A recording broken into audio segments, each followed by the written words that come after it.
2006년도부터 19년 동안 묶여있던 의대 정원도 과감하게 확대하겠습니다.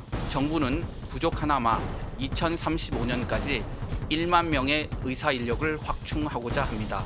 국민의 건강과 생명을 지키기 위해 의사 인력 확대는 더 이상 늦출 수 없는 시대적 과제입니다. 일방적으로 의대 정원 확대 발표를 강요할 경우 지난 12월 실시한 파업 찬반 전해운 설문조사 결과를 즉각 공개하고 이에 따라서 즉각적인 총파업 절차에 돌입할 것입니다. 자, 시작을 영상으로 전해드렸는데 이 얘기 지금부터 해볼 텐데요. 국민의힘 안철수 의원 나와 계십니다. 안녕하십니까? 네, 안녕하셨습니까? 원래는 다른 현안을 오늘 질문을 많이 드리려고 했는데 오늘 이 의대 정원이 2,000명 늘리겠다는 정부 발표가 있어서 이 얘기부터 좀 바로 해봐야 될 것 같습니다. 네. 2,000명이 늘립니다. 내년 입시부터 바로 적용되는 건데 그러면은 지금 현재 3,058명이 의대 정원으로 좀 알려져 있는데 여기에 2,000명이 더해지는 거예요. 그러면 그렇죠. 내년도부터는 5,000명 조금 넘게 뽑게 되는 상황인데 지금 의사협회 강력하게 반발하고 있습니다. 이거 정부의 의대 정원 늘리는 문제, 이걸 발표까지 했는데 이거 어떻게 좀 보십니까? 우선 그 의사가 예. 더 늘어야 된다 이런 것에 대해서는 저도 국민의 한 사람으로서 찬성하는 입장입니다. 예. 근데 이제 문제는 뭐냐? 만약에 이런 그 증언만 하고 예. 아무런 문제에 대해서 해결을 하지를 않으면 예. 어떻게 되느냐? 아마도 매년 10년 후에는 예. 매년 서울에서 2,000개의 피부과가 만들어질 겁니다. 피부과. 예. 그러니까 들어왔던 사람들이 대부분이 여러 가지로 뭐 돈을 많이 번다거나 이런 좀 쉬운 뭐 한 이런 여러 가지 일들을 하는 이른바 쪽으로 이제 많이 필수 가겠죠. 의료가 아니라는 거죠. 네, 큰 그렇죠. 수술을 하거나 하는 이런 응급이나 예. 필수 의료가 아닌 분야. 그래서 저는 이렇게 제안하고 싶습니다. 예. 우선 문제들을 해결할 방법들을 찾고 예. 거기에 따라서 정확하게 의사 숫자를 계산해서 늘리자. 저는 그런 입장이거든요. 지금 제일 큰 문제가 세 가지가 있습니다. 우선 첫 번째는 내외산소라고 합니다. 내외산소. 내과, 외과, 소아과, 산부인과. 예. 의사들이 지금 절대적으로 부족합니다. 그건 사람 목숨에 정말 잘못하면 치명적인 그런 효과를 얻기 때문에 예. 충분한 의료력이 확보가 되어야 되는 거죠. 예. 그다음 또 두 번째로는 의사 과학자가 필요합니다. 즉 직접 환자를 진료하기보다는 예. 병의 원인을 발견하고 치료 방법을 개발하는 예. 실험을 하는 그런 의사 과학자들이 필요한 거거든요. 예. 그다음 세 번째로는 지방 의료 이 문제를 해결을 해야 됩니다. 예. 사실 이런 문제에 대해서 제대로 해결할 의지와 그리고 또 그 재정을 투입할 그런 계획을 가지고 나서 이럼에도 불구하고 우리가 얼마 정도의 의사가 부족하니까 더 늘리겠다. 예. 그게 더 합리적인 그런 제안인 거죠. 근데 무조건 숫자만 늘린다고 해서 문제가 예. 해결될 건 아니다. 저는 그런 말씀 드리고 싶습니다. 그럼 의사가 부족한 부분, 그래서 의사 숫자를 늘려야 된다는 부분, 의대 정원에 대한 늘려야 된다는 부분은 찬성하지만 지금 꼭 필요한 부분 이게 늘리는 것만 능사냐 이 말씀이신데 그러면은 지금 세 가지 지적을 하셨거든요. 네. 내외 산소로 대표되는 이른바 이제 필수 의료 분야가 의사가 절대적으로 부족한 부분. 예. 그리고 의사과학자 굉장히 부족하죠. 그다음에 지역 의료 문제 심각하다는 얘기 나오는데 그럼 이걸 어떻게 해결을 할 수 있습니까? 각자가 해결할 수 있는 방법이 있습니다. 지금 현재 필수 의료 쪽에 인력이 부족한 이유는 예. 뭐 여러 가지가 있겠습니다만 가장 중요한 두 가지 이유가 수가가 굉장히 낮습니다. 일에 비해서 수가를 높여야 됩니다. 예. 그다음에 또 법적인 책임이 과합니다. 예를 들어서 길에 가다가 갑자기 어떤 분이 이렇게 쓰러지셨어요. 예. 그분을 선의를 가지고 치료를 열심히 하셨는데도 돌아가십니다. 근데도 그 사람을 감옥에 집어넣으면 안 되지 않습니까? 그렇죠. 근데 지금 현재로는 보호받지를 못하는 그런 형편입니다. 그래서 그런 문제들이 해결이 되어야지 필수 의료 인력이 좀 늘어날 겁니다. 그다음 또 두 번째로 의사 과학자는 또 별도입니다. 예. 그래서 의사 과학자를 양성하는 그래서 이 의대를 졸업한 사람들은 예. 반드시 의사 과학 일을 해야 된다. 예. 그런 환자를 진료하기보다는 연구에 몰입을 해야 된다. 아마 이런 것들이 필요할 것 같고요. 그다음 또 세 번째로는 지방 의료가 지금 굉장히 힘들어지는 예. 이유 중에 하나는 대한민국 정부가 이런 공공의료에 대한 투자가 굉장히 낮습니다. 아. 미국 같으면 예. 민간 의료 체제인데요. 예. 지금 아마 통계가 좀 바뀌었기는 하겠습니다만 제가 옛날에 알던 통계로는 30% 정도가 공공의료고 나머지 70%가 민간의료입니다. 예. 근데도 이제 전체로 보면 민간의료 시스템이죠. 예. 한국은 공공의료 시스템입니다. 어. 그런데 공공의료 기관이 10%입니다. 이게 말이 안 되지 않습니까? 아. 그러니까 뭐 이런 공공의료 시스템들을 제대로 늘려가지고 제대로 여러 각 지방에 꼭 필요한 곳에다가 공공의료기관들을 예. 이렇게 세우고 거기에 투자를 많이 해야 된다. 저는 그런 말씀 드리고 싶습니다. 사실 의대 정원을 늘리는 문제는 2020년이죠. 코로나가 한창일 때 문재인 정부 때도 의대 정원 얘기가 나왔지만 의사협회가 당시도 굉장히 아주 강한 반발해서 이게 이제 무산이 됐거든요. 지나가 예. 버렸는데 혹시 이 지금 윤석열 정부에서 의대 이 정원 늘리는 문제에 관련해서 의사협회나 등등등 의사단체에서 혹시 안철수 의원께 연락하거나 그런 경우가 있습니까 지금요? 직접적으로 연락을 받지는 못했습니다. 왜냐하면 어. 제가 지금 현재는 외교통일위원회에 있기 때문에 상임위가 이제 관할은 아니니까. 상임위 관할이 아니라서 예. 사실은 그런데 이런 문제에 대해서 제대로 저는 해결이 돼야지 우리나라의 미래가 있다는 그런 입장입니다. 그래서 만약에 이 문제가 해결이 안 된다면 예. 중재를 위해서라도 저는 언제든지 뛰어들겠습니다.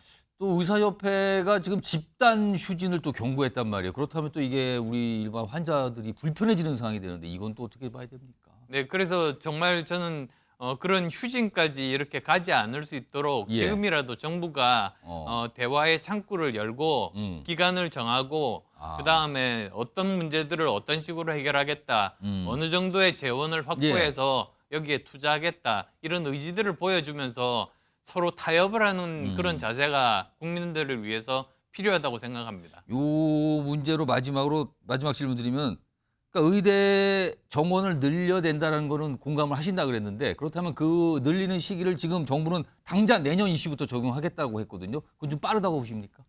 꼭 그렇지는 않습니다. 근데 의사는 저 의대를 졸업하고 그다음에 또 인턴 레지던트를 하고 남성 같으면 군대를 가지 않습니까? 그렇습니다. 거의 15년 후에 이제 실질적으로 일을 할 수 있는 인력들이 나오는 예. 셈이죠. 근데 지금 당장 예를 들어서 대학교를 졸업하고 인턴을 마친 사람들이 필수 진료과로 가는 거는 바로 지금입니다. 그래서 지금이라도 제도들을 제대로 바꿔가지고 예. 우리가 필요한 이런 내과, 외과, 소아과, 산부인과 의사들을 예. 지금보다는 훨씬 더 낮게 만들 수가 있습니다. 이런 문제들부터 먼저 해결해 나가는 자는 그런 생각이죠. 알겠습니다. 이게 좀 만만치 않은 지금 이슈가 정부에서 결정을 했는데 이해 당사자 할 수 있는 의사협회가 이제 강하게 반발하고 있어서 좀 지켜봐야 되는 상황입니다. 자, 이제 정치권 얘기 좀 가보죠. 지금 가장 정치권의 핵심이 준연동형 비례대표제, 요 선거제도를 유지하기로 한 이재명 대표의 어떤 선택이었거든요. 결국에는 위성정당 만들기로 또 갑니다. 4년 전 총선 때도 참 문제가 많은데 또 반복이 되는 모양새거든요. 이재명 대표는 왜 이런 선택을 했다고 보십니까? 우선 첫 번째로 국민께 너무나 부끄럽고 죄송합니다. 사실 어떤 제도를 만들 때는 예. 그 제도를 만든 취지를 존중하는 것이 굉장히 필요하지 않습니까? 예. 근데 우리가 연동형을 만들겠다는 것은 사실은 그 목적이 거대 양당만이 있을 때 국민들의 민의를 다 반영하지 못하기 때문에 많은 참여할 수 있는 정당들을 확보하겠다. 그렇습니다. 그래서 어느 정도 많은 목소리들이 국회에 반영되게 하겠다는 뜻에서 만들었는데 이것을 위성정당을 만들어버리면 사실은 병리평, 그러니까 옛날 20대 때죠. 예. 그때와 마찬가지로 양당이 대부분의 그 비례대표를 가지는 것과 똑같습니다. 차이가 없습니다. 그러니까 이건 사실은 눈속임이고 예. 전 세계적인 민주주의하는 국가에서 이런 예는 저는 없다고 봅니다. 예. 그래서 저는 이건 굉장히 큰 문제라고 생각하고요. 그다음 또 두 번째 문제는 이렇게 중요한 문제를 당대표 1인에게 권한 위임을 전적으로 했다는 겁니다. 그렇습니다. 그래서 혼자서 이 중요한 문제를 그렇게 결정했다는 것 자체가 굉장히 비민주적이고 옳지 않다. 그리고 또 뭡니까? 지난번 대선 때 저도 기억이 나는 것이 예. 반드시 위성정당을 없애겠다고 공약을 한 사람이 바로 이재명 대표입니다. 그렇습니다. 약속을 했습니다. 예. 근데 결국은 지금 발표를 나오는 걸 보면 그 공약을 자기는 지키지 않겠다 그런 뜻 아니겠습니까? 예. 그런 점에서 여러 가지로 문제가 많다고 생각합니다. 그런데요. 민주당 상은 그런데 국민의힘은 앞서서 먼저 위성정당 만들기에 돌입을 했거든요. 예. 그럼 결과적으로 민주당이나 국민의힘이나 모두 위성정당, 이른바 꼼수라고 그렇게 비판을 받았던 위성정당을 다 만드는 거예요. 국민의힘이 위성정당 만드는 거는 괜찮은 겁니까? 이건? 그러니까 양쪽 다 부끄럽죠, 사실은. 이건 국민에게 할 도리가 아니라고 저는 생각합니다. 그래서 차라리 정직하게 병리평으로 하자 이렇게 예. 하든지 아니면 우리가 연동형을 하되 위성정당은 만들지 않겠다고 서로 협약을 맺고 예. 거기에 따라 정정당당하게 경쟁을 하든지 예. 저는 둘 중에 하나여야 된다고 생각합니다. 그 중간에 굉장히 애매하면서도 거대 정당의 이속을 챙기는 제도를 선택한 거 아니냐, 그런 상황으로 가는 거 아니냐는 평가가 지금 굉장히 많은데, 아무튼 이것도 뭐 4년 전과 비슷하게 되지 않을까 그런 생각이 좀 드는데요. 다른 주제로 넘어가면요. 지난달에 안 의원께서는 국민의힘의 어떤 총선 관련 사안과 관련해서 경기도에서 딱 보니까 10석 정도만 가능할 것 같다라고 전망을 하셨어요. 굉장히 비관적 전망인데 이 전망은 지금도 유지가 되고 있는 겁니까?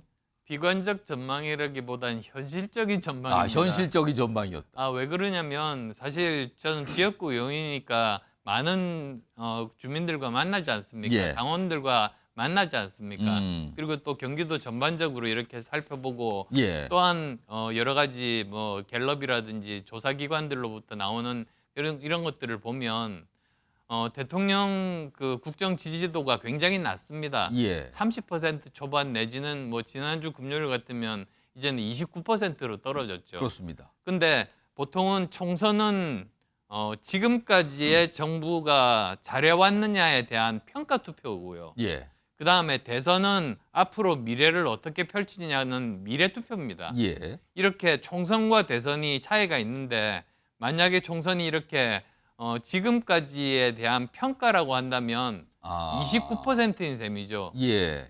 그렇게 되면 사실은 여당이 굉장히 불리한 그런 싸움이 되게 됩니다. 그래서 이 경기도 60석에 가까운 경기도에서 예. 10석 정도밖에는 얻지 못할 가능성이 많다. 예. 지금이라도 고쳐야 된다고 저는 말을 했거든요. 그리고 저는 나름대로 해법도 제시했습니다. 예. 간단하게 말씀드리면 우선 첫 번째는 당정이 수직적이 아니라 누가 누구의 부하가 아니라 서로 건강하고 예. 이런 그 서로 건설적인 관계가 돼야 된다.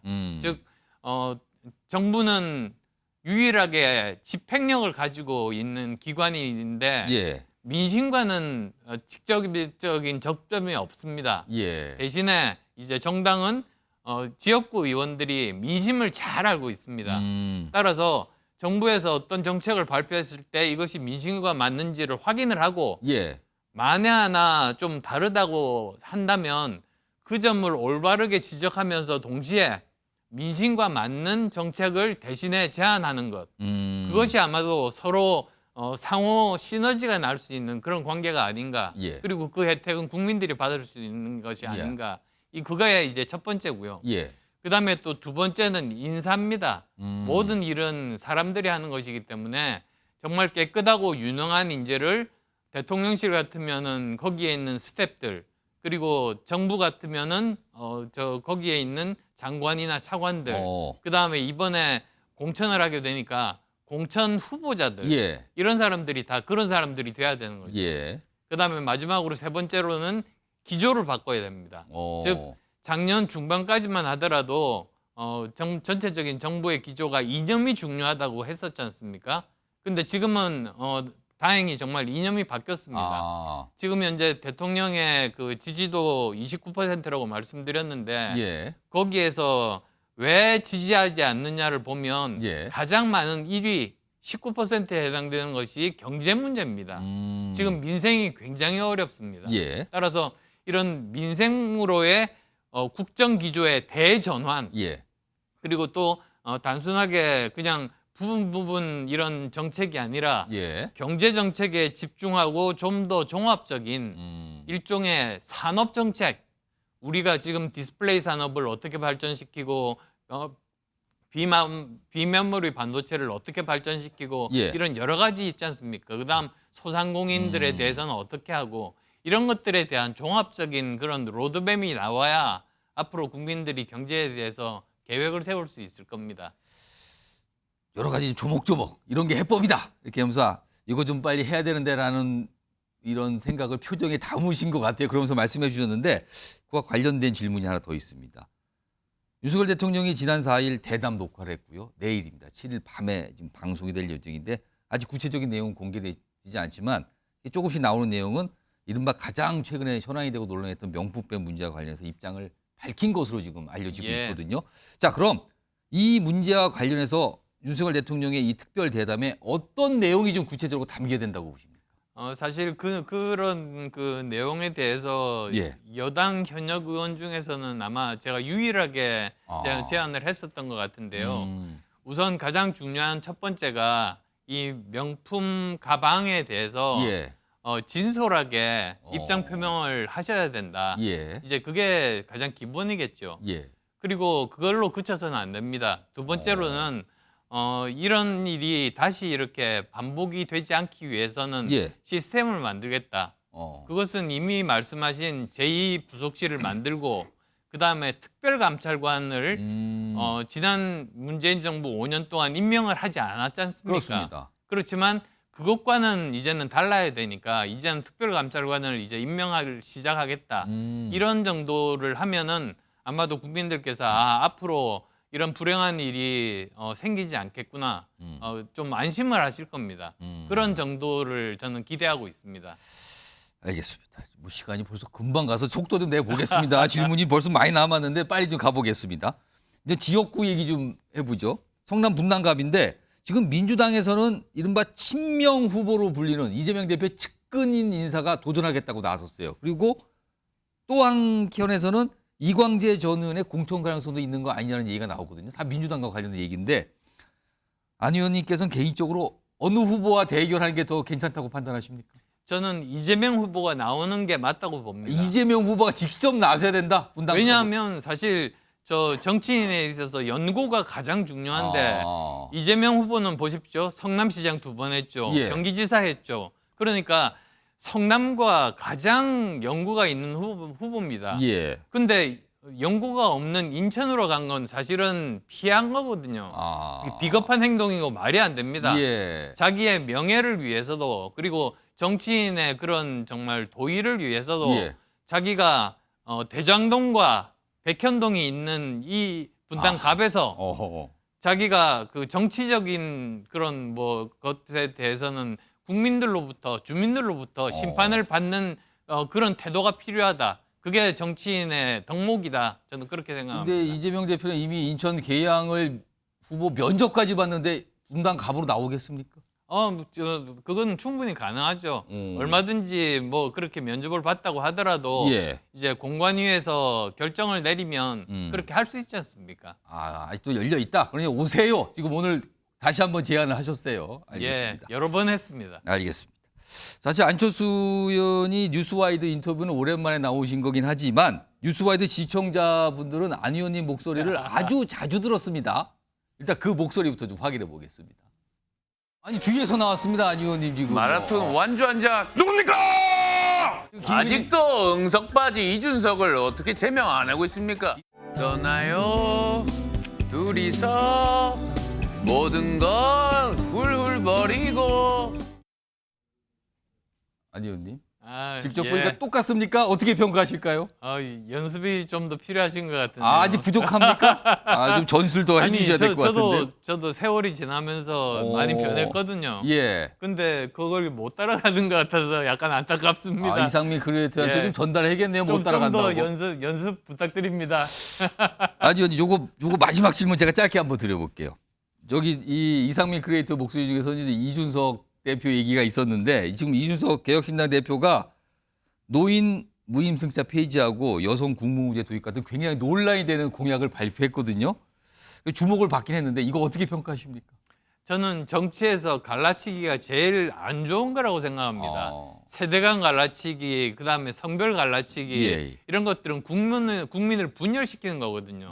사실 정치가 하는 역할은 갈등을 봉합하고 국민들을 통합하는 겁니다. 예. 국민이 통합 안 되고 여러 가지 경제 위기라든지 그 나라의 위기를 극복한 그런 나라는 없습니다. 예. 따라서 정말 정치에서 해야 될 일은 국민 통합이다. 그런 관점에서 여러 가지 지금 뭐 정책이라든지 이런 것들을 내놓았으면 좋겠다는 그런 생각입니다. 알겠습니다. 그 말씀에 다 답이 있는 것 같습니다. 앞으로 뉴스와이드에 좀 더 자주 나오셨으면 좋겠습니다. 자주 불러주십시오. 자, 지금까지 국민의힘 안철수 의원이었습니다. 고맙습니다. 네, 고맙습니다. 날씨에도 불구하고 많이 걸음을 그 재임 중에 의도적으로 제게 부끄러운 일이라든가 또 국민 앞에 부끄러운 일은 한 적이 없다 이렇게 생각을 했기 때문에 떳떳하고 당당했습니다. 오늘 제가 이렇게 회고록도 내고 또 이 자리까지 올 수 있었던 것도 한결같은 믿음으로 지켜봐 주신 이 자리에 계신 여러분을 비롯한 많은 분들 덕분이라고 생각을 합니다. 이번 사면에는 경제인 5명과 정치인 7명이 포함됩니다. 활력 있는 민생 경제에 주안점을 두었습니다. 김기춘 전 청와대 비서실장과 김관진 전 청와대 국가안보실장, 김장겸, 안광한 전 MBC 사장 등이 포함되었습니다.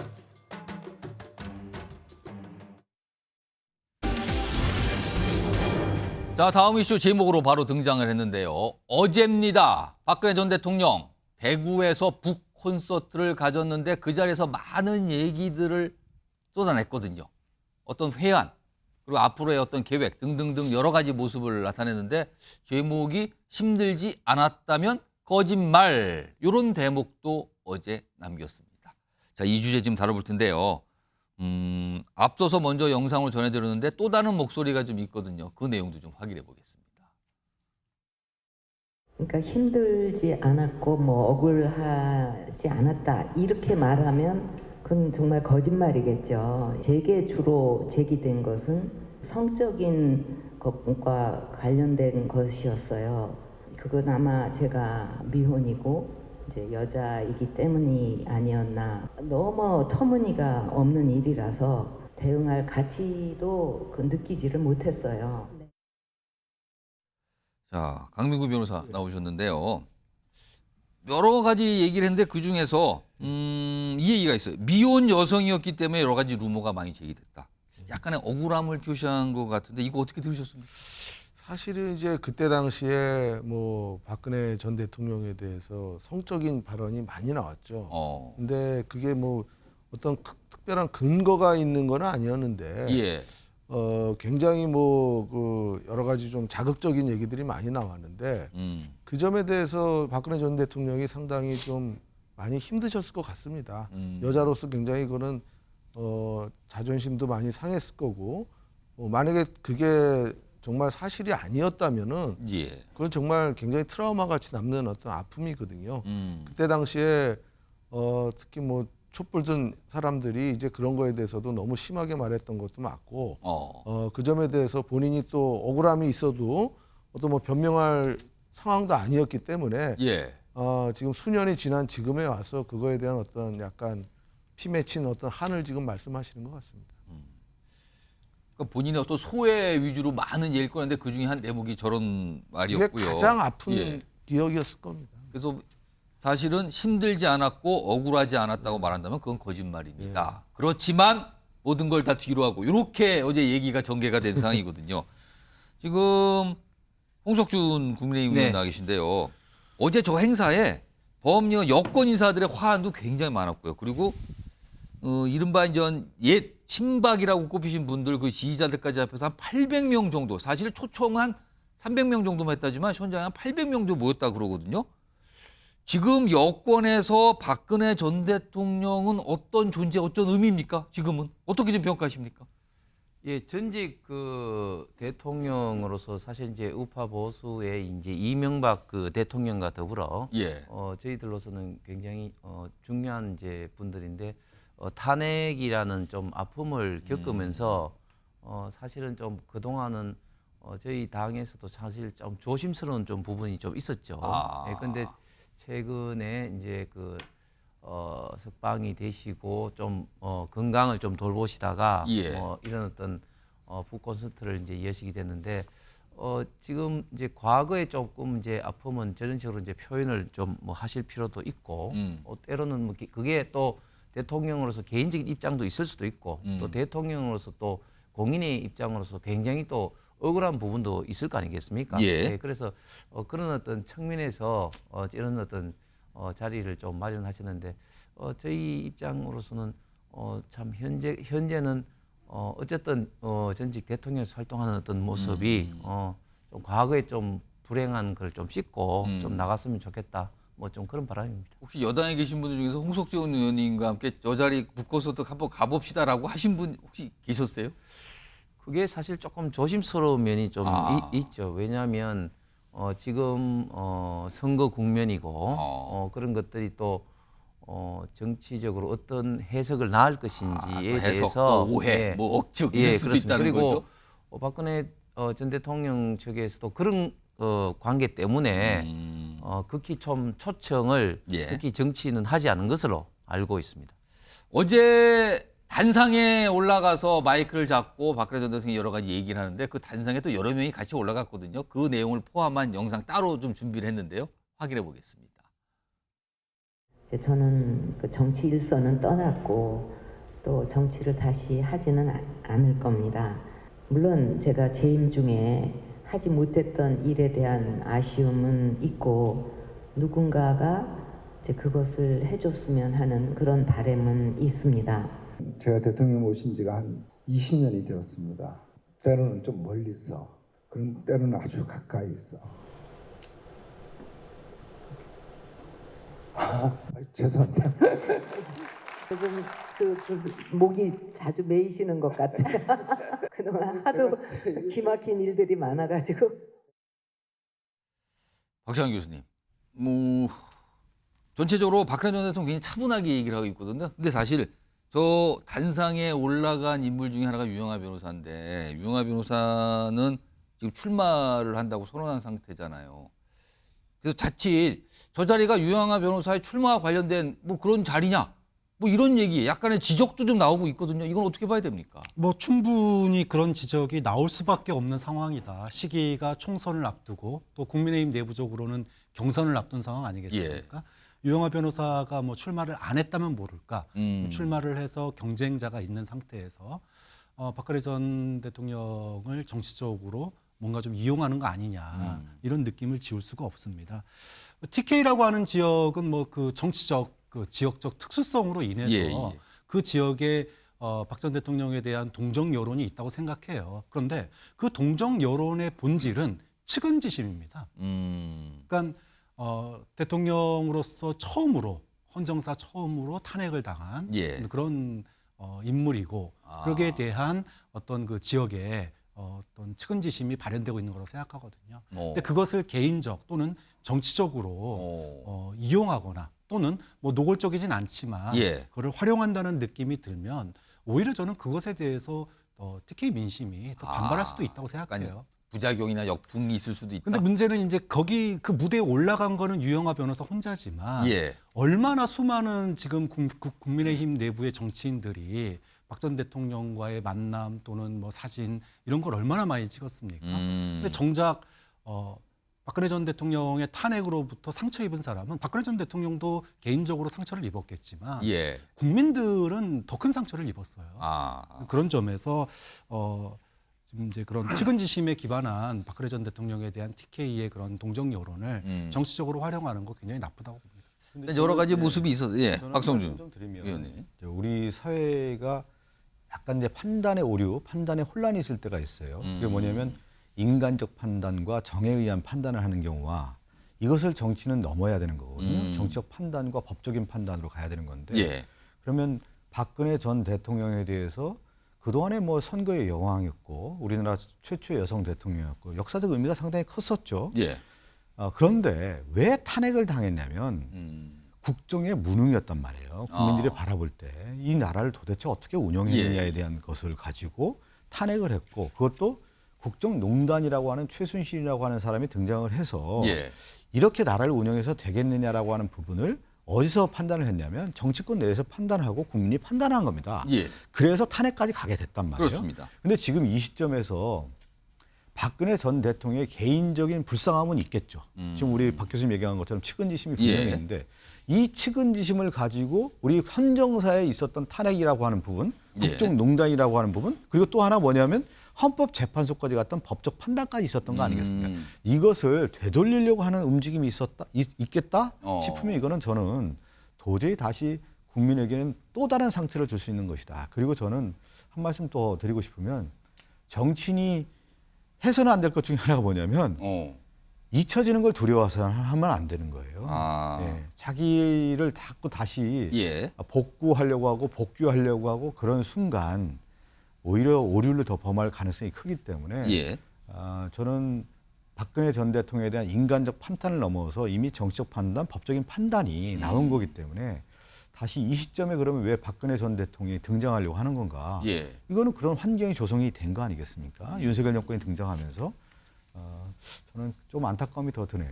잊혀지기를 가장 두려워하시는 분은 문재인 대통령 같은데.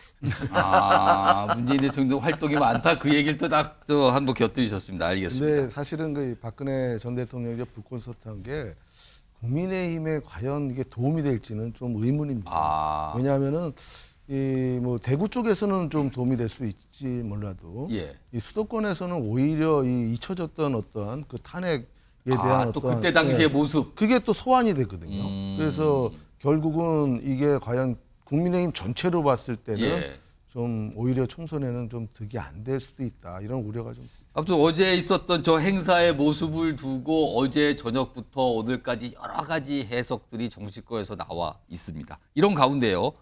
오늘 윤석열 대통령이 설 특사를 단행을 했는데 화면 좀 보겠습니다. 뭐 많은 인물들이 있는데 이제 눈길을 잡는 정치권 인사라고 할 수 있죠. 김기춘 전 대통령 비서실장, 김관진 전 국방부 장관. 일단 두 분이 굉장히 주목을 받았고요. 그리고 여야 정치인들도 포함이 됐는데 이우연, 김승희 전 의원, 여권, 그리고 야권에서는 신기중, 박기춘 두 의원이 또 특사 대상, 그러니까 복권이 된 상황. 복권이 되신 분도 있고요. 그에 더해서 어떤 형이 좀 줄어든 분도 있고요. 뭐 이 석방이 된 분도 있고 뭐 여러 가지 모습이 있는데 특사입니다. 이렇게 나왔습니다. 자, 그런데 김관진 전 국방부 차관은 어제 박근혜 전 대통령 북구서에 참석을 했거든요. 그 영상 좀 확인해 볼까요?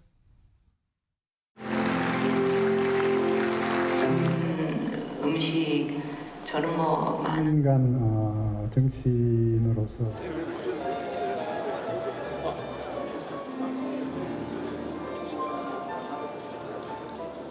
그 때문에 많이 아팠고 특별히 초대받으신 여러분을 위해서 있는 얘기까지.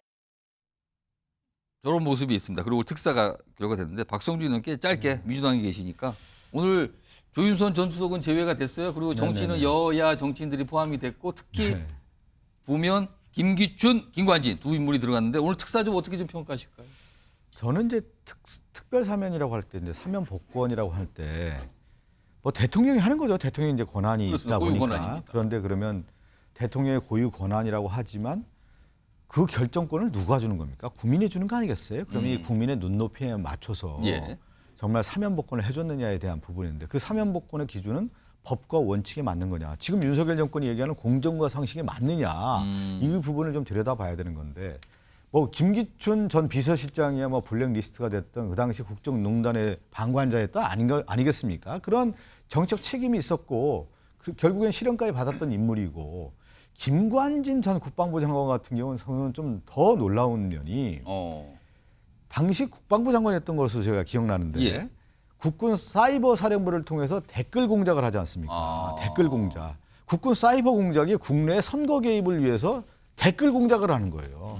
아니 군 사이버 사령부가 누구를 대상으로 해야 되는가? 적이 누굽니까? 북한을 대상으로 해야 되는 거 아니에요. 아니면 정보전에 있어서의 우리나라의 위해적인 적군들에 대해서 예. 사이버 사령부가 가동돼야 되는 건데 선거 개입용으로서의 댓글 공작 사건을 주관했던 사람 아닙니까? 그렇기 때문에 이제 구속이 됐고 실형까지 선고받았는데 근데 그걸 누가 조사했냐? 윤석열 전 지검장, 서울중앙지검장이 수사 기소를 한 거 아니겠습니까?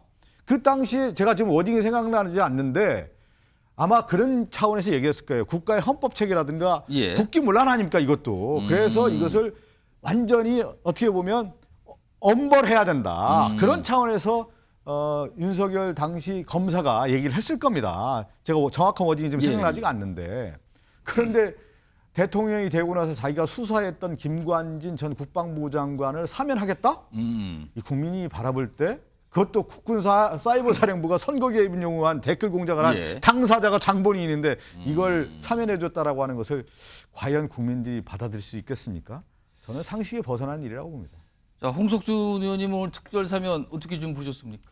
예, 그 김기춘, 김관진 그 전 비서실장 장관이 사실 그때 당시에도 여러 가지 법적인 좀 논란이 굉장히 많이 있었습니다. 그래서 예를 들면 김기춘 비서실장 같은 경우 블랙리스트 이런 관련된 부분은 일부는 또 이제 무죄로 판결된 부분도 있었죠. 예. 그리고 지금 두 분은 잘 아시겠지만 굉장히 그 고령이시기도 하고 예. 또 국가적으로도 여러 가지 어떤 기한 바도 있기 때문에 국민 대통합 차원에서는 예. 뭐 대통령의 저는 사면이 어떻게 보면은 당연하다.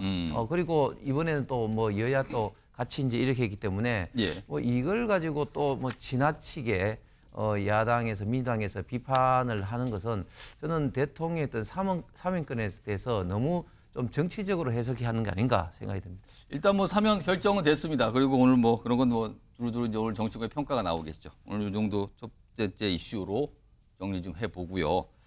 다음 주제 이거 어제 나왔는데 계속 두고두고 뒷말들이 나오고 있습니다. 일단 제목으로 좀 확인해 보죠. 자, 이번에도 48cm 투표용지 등장할 판이다. 이번에도 그러니까 과거 총선 때도 이미 등장을 했다는 얘기가 될 텐데요. 자, 이 내용 제가 화면을 좀 옮겨서 저쪽 화면으로 가서 소개해 드리겠습니다. 자, 여기 보시면요.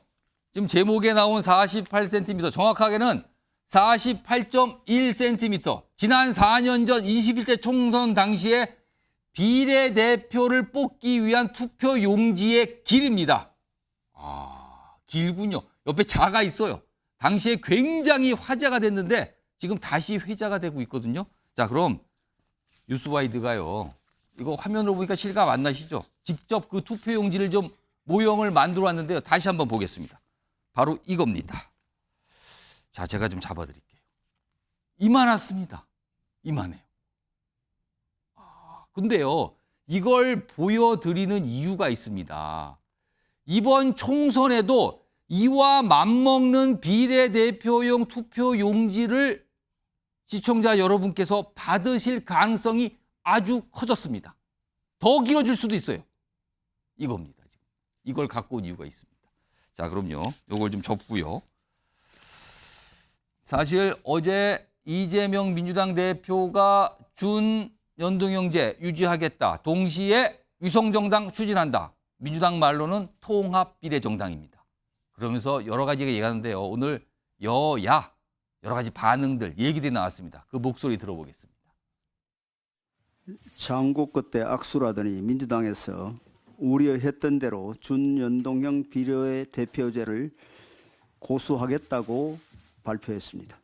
이는 운동권 개딸 선거연합으로 당대표 방탄을 계속하겠다는 것이며 50cm, 60cm 되는 무슨 뭐 난수표도 아니고 이런 투표용지를 받아들은 국민들이 얼마나 황당하겠습니까? 한 번도 없었습니다. 다 저는 오늘 통합 비례정당을 만드는데 반대하시는 분 없었고요. 여당 측이나 일부 시각에서는 위성정당으로 볼 수 있다 하는 측면에서 이재명 당대표도 부인하지 않겠다라고 말씀을 했지만 지난 4년 전에 우리 민주당이 했던 위성정당하고는 지금 통합 비례정당은 조금은 성격이 다르다는 걸 말씀드리겠습니다.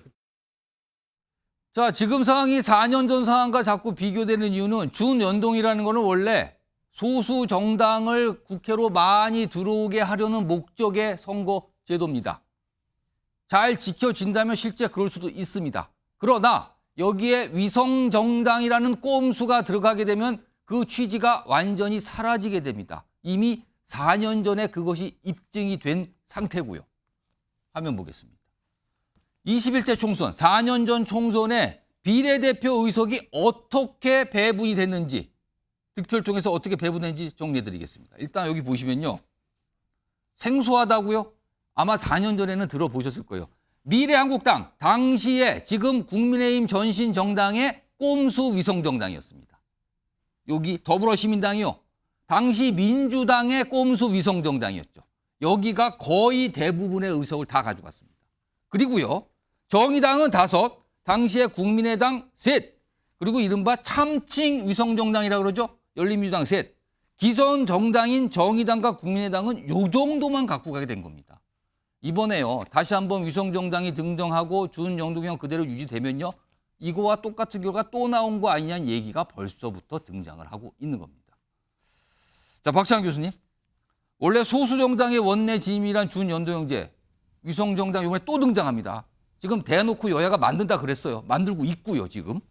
이번에도 이 목적 그냥 또 사라지는 겁니까? 뭐 결국은 국민들의 실망감이 이번에 개선되지 못했다라는 점에서 결과론적으로는 비극이라고 봅니다. 이걸 막기 위해서 위성정당 방지법을 민주당이 이제 제안을 했는데 국민의힘이 국민의 어떤 투표의 주권 표현의 단순성을 얘기하면서 병립형을 고집했기 때문에 결국은 또다시 위성정당, 꼼수 위성정당 이 얘기가 나올 수밖에 없게 됐다. 좀 그런 점에서는 굉장히 안타까운 상황이다 이렇게 볼 수밖에 없어요. 근데 다만 민주당이 선택할 수 있는 범위 내에서는 저는 실리보다는 명분을 택한 거 아니냐. 왜냐하면 병립형으로 가면 이재명 대표 그동안에 국민의힘이 어떻게 비판했습니까? 사당화, 친명공천 그랬거든요. 근데 병립형으로 가면 이재명 대표는 사당화하고 친명공천하는 게 훨씬 쉽습니다. 그럼에도 불구하고 병립형을 선택한 건 정권심판론의 어떤 취지를 더욱 명확하게 하겠다. 그런 점에서 명분을 선택한 거다. 이렇게 평가를 하고 싶습니다. 강민구 변호사, 이번 민주당 이재명 대표의 선택에 대해서 좀 짧게 평가해 주시고 동시에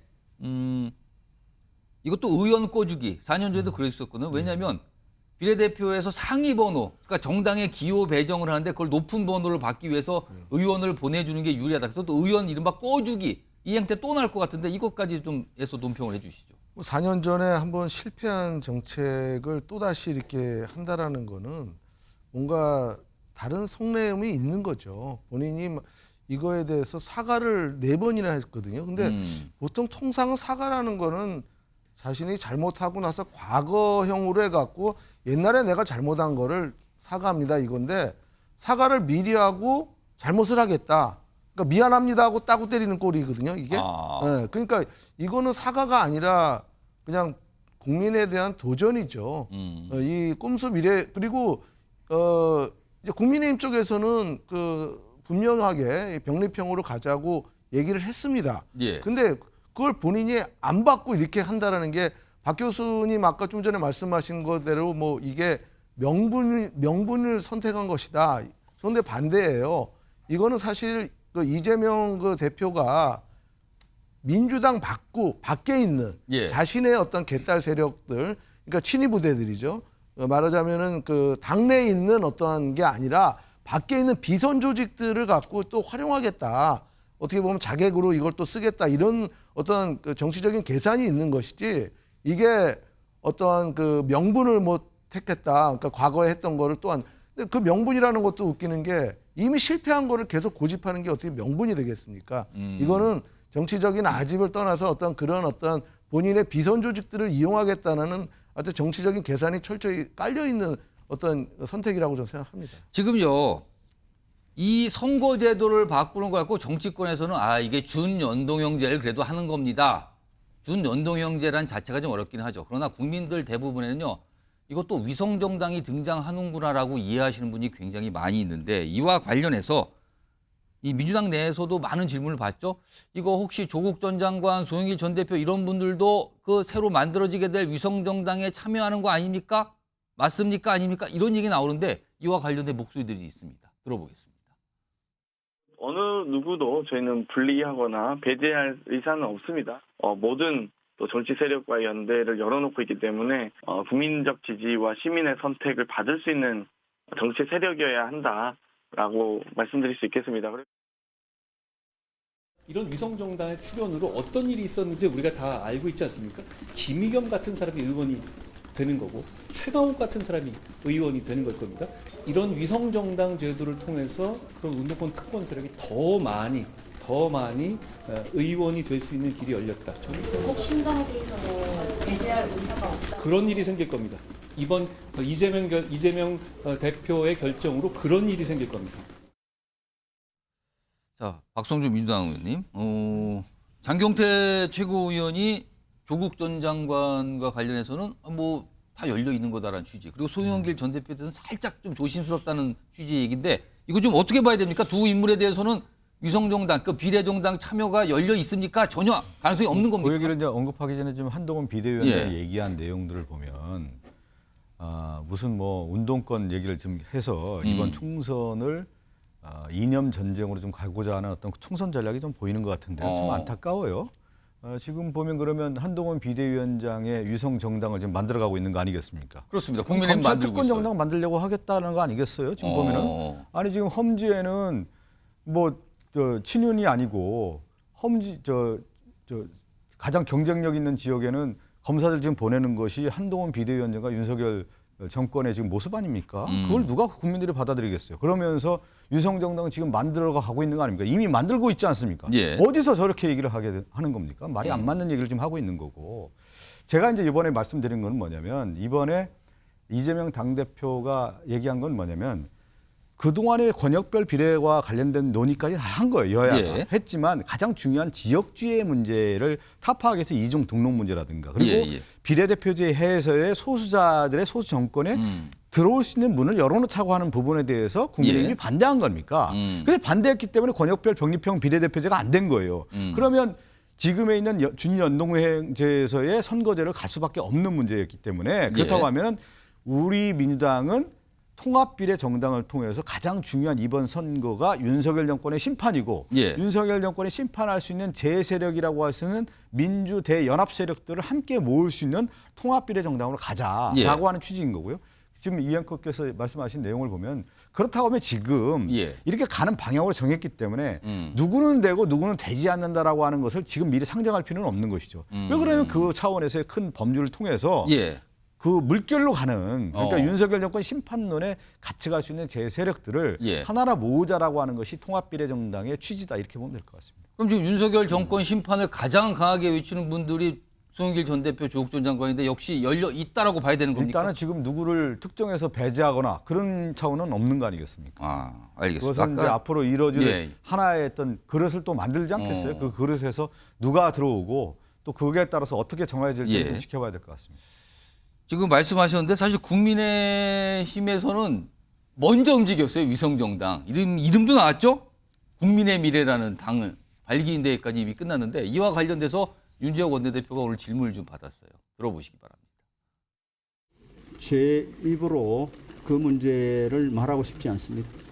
기본적으로 그건 우리 당이 이제 플랜 B로 뭐 사무처 중심으로 준비를 할 수밖에 없는 상황인 것 같은데 저는 뭐 제 스스로 그 문제를 입에 담고 싶지도 않습니다.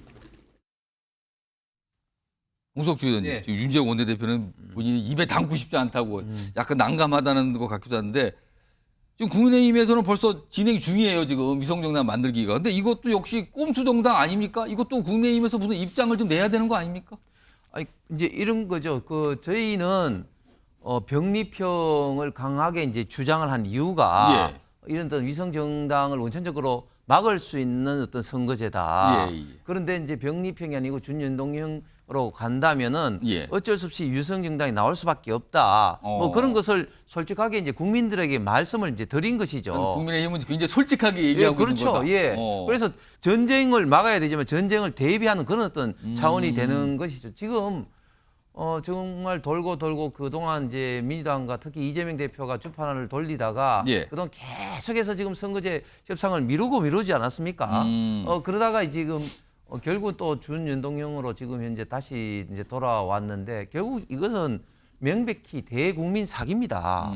결국은 주권자였던 국민의 어떤 그 뜻이 완전히 이제 다르게 이제 되는 거죠. 특히 통합형 비례정당이라는 게 뭡니까? 이게 뭐 어떤 정치적인 어떤 이념이라든지 이런 게 같은 게 아니라 그냥 단순하게 어떤 떴다방처럼 어떤 선거 때 일시적으로 만들어지는 거예요. 그렇기 때문에 이거는 위성정당도 아니고 위장정당입니다. 위장정당. 그러니까 이런 어떤 민주주의 사기를 버젓이 지금 민주당이 지금 하고 있는데 지금 또 그 박 교수께서는 또 위성정당 금지법을 우리 국민의힘에서 하지 않았다 하지만 이게 법 쪽에서 위성정당이란 정의가 상당히 애매하기 때문에 그런 법 자체가 문제가 있다고 계속 문제 제기를 해왔던 사항입니다.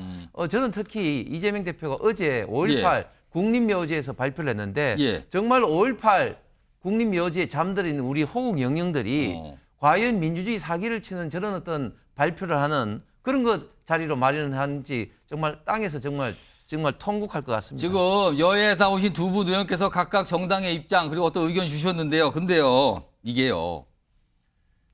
시청자 여러분들 유권자이시잖아요. 시청자 여러분께서는 무슨 생각이 드실지 모르겠습니다. 이거 다시 한번 좀 보여드릴까요? 이거 4년 전 때 투표용지입니다. 이겁니다.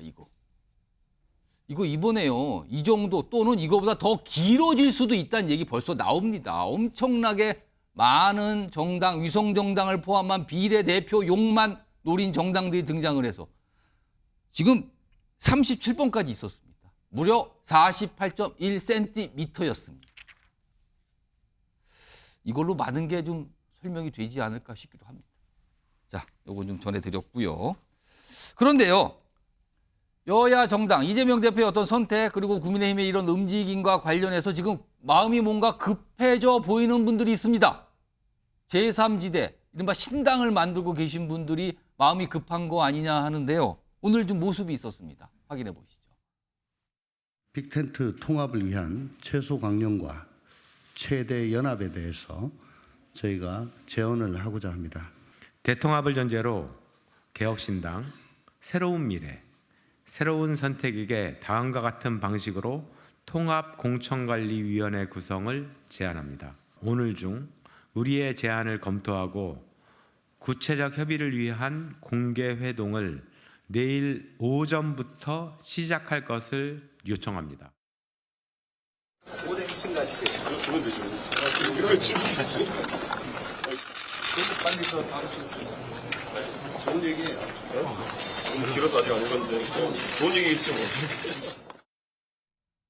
네, 이준석 대표는 뭐 길어서 안 읽었다는 얘기까지 덮는데 아무튼 오늘 많은 어떤 제안도 하고요, 그런 약속을 하자 이런 것까지 있었는데 뭐 그런 게 반응이었습니다. 화면 좀 다시 한번 보겠습니다. 아까 전해드렸던 건데 지금 이 이른바 제3지대 신당을 만든 신당이 많이 있잖아요. 근데 지금 4년 전 총선 때 신당을 포함해서 이른바 소수 정당들이 얻은 표와 다시 한번 아까 말씀드렸지만 당시에 기존 정당인 정의당, 국민의당 각각 5석, 3석입니다. 나머지는 거대 정당이 만든 위성 정당들이 대부분 다 가져갔습니다. 이렇게 되면요. 박찬 교수님. 지금 밖에서 신당을, 제3지대 신당을 만들고 있는 이 작은 정당들과 정치인들 굉장히 힘들어지는 겁니까, 그럼? 사실은 뭐 이거 아니어도 제3지대 빅텐트 이미 물 건너간 거 아니냐 뭐 이런 얘기들이 굉장히 많았었거든요. 저는 그럼에도 불구하고 이번에 이제 준연동형으로 이제 확정됨으로 인해서 저는 제3지대의 소위 그 위성정당을 통한 제3지대 통합 이것도 좀 불가능한 건 아니다.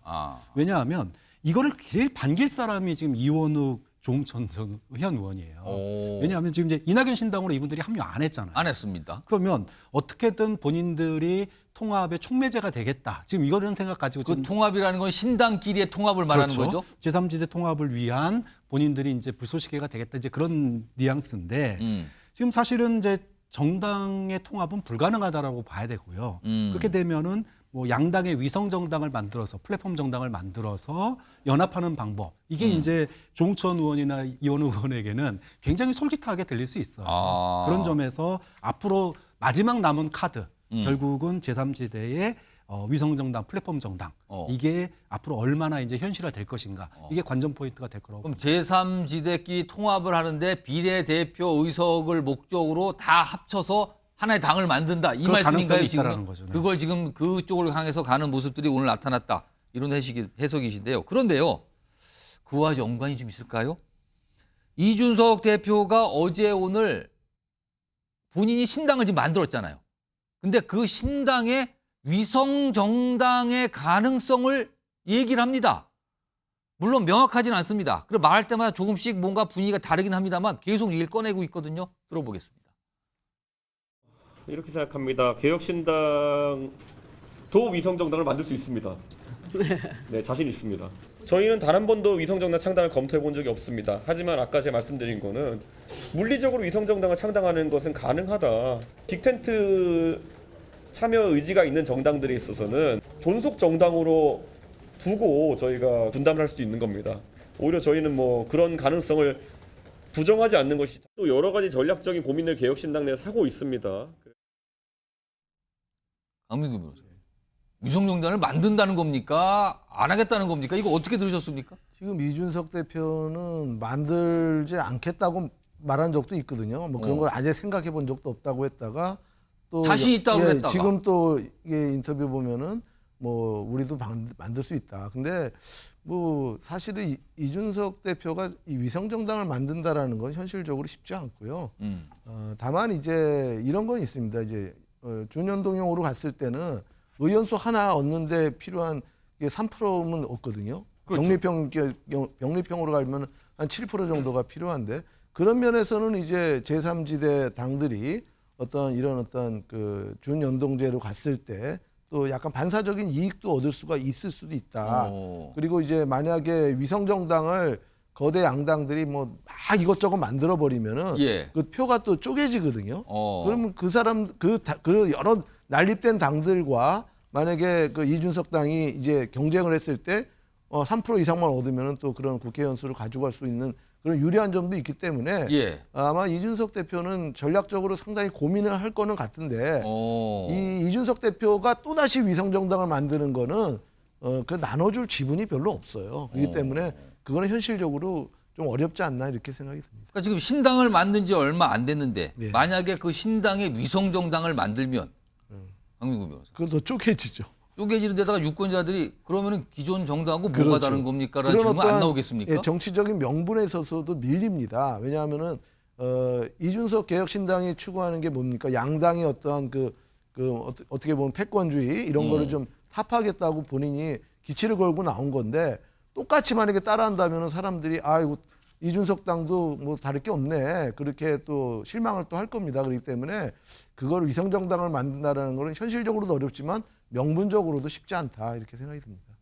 아니 저는 개념 자체를 잘 이해를 못하는 거 아닌가 싶어요. 아니 무슨 얘기냐면 지역구에서 많은 의석수를 확보한 정당에게는 실질적으로 비례의 의석을 주지 않겠다라고 그렇죠. 하는 것이 비례가 불리하죠. 그러니까 비례 이거 하는 거 아니겠습니까? 그런데 그러면 유성정당을 만들겠다라는 것은 지역구에서 상당히 많은 의석을 차지할 수 있는 가능성이 있기 때문에 유성정당을 만들겠다. 그런 등식이 되는 건데 그 전제를 하는 그렇게 건가요? 전제가 돼야 이게 답이 되는 거죠. 유성정당을 만든다라는 것은 아니 자기들이 지역구 의석을 많이 얻을 자신이 있다는 충분히 건가요? 확보해야 했을 때 비례정당 의석을 확보할 가능성이 없기 때문에 오히려 유성정당을 창당하겠다라고 하는 것이 원래 논리 아닙니까 이게. 그런데 좀 이준석 대표가 얘기하는 것은 뭐냐면 우리가 전국에서 의석수를 많이 차지하니까 위성정당도 만들 수 있다 이런 얘기가 돼야 되는 건데 저 얘기가 성립이 되는 거예요. 저는 갑자기 이준석 대표가 그동안에 정치권에 들어와서 명석한 두뇌로 얘기를 항상 해왔는데 저 자체가 성립이 안 되는 언어예요. 혹시 지역구 의석을 많이 얻을 자신 있는 걸까요? 아니 홍 의원님 맞지 않아요? 제 얘기가? 아니 지역구에서 많이 얻어야 저 얘기가 성립이 되는 건데. 그래서 그렇지가 않은 결국 이제 거죠. 지역구 이제 253석과 예. 비례 이제 47석이 지금 있지 않습니까? 47석 비례를 어떻게 나누느냐를 이제 가지고 지금 그 얘기를 하고 예, 있는 이야기를 이게 제도가 지금 하고 정해진 있는 건데 건데, 사실상 지금 사실상 지금 지역구와 이 비례에 대해서 너무 이렇게 뭐 그렇게 할 필요성이 없이 일단은 비례 정당도 일단 일정 득표만 올리면 또 위성 정당이 가능할 수도 있는 겁니다. 지금 앞으로 협상에 있어서. 예. 그래서 너무 지금 복잡하게 되고 예. 국민들이 사실 이해를 하지 못해요. 예.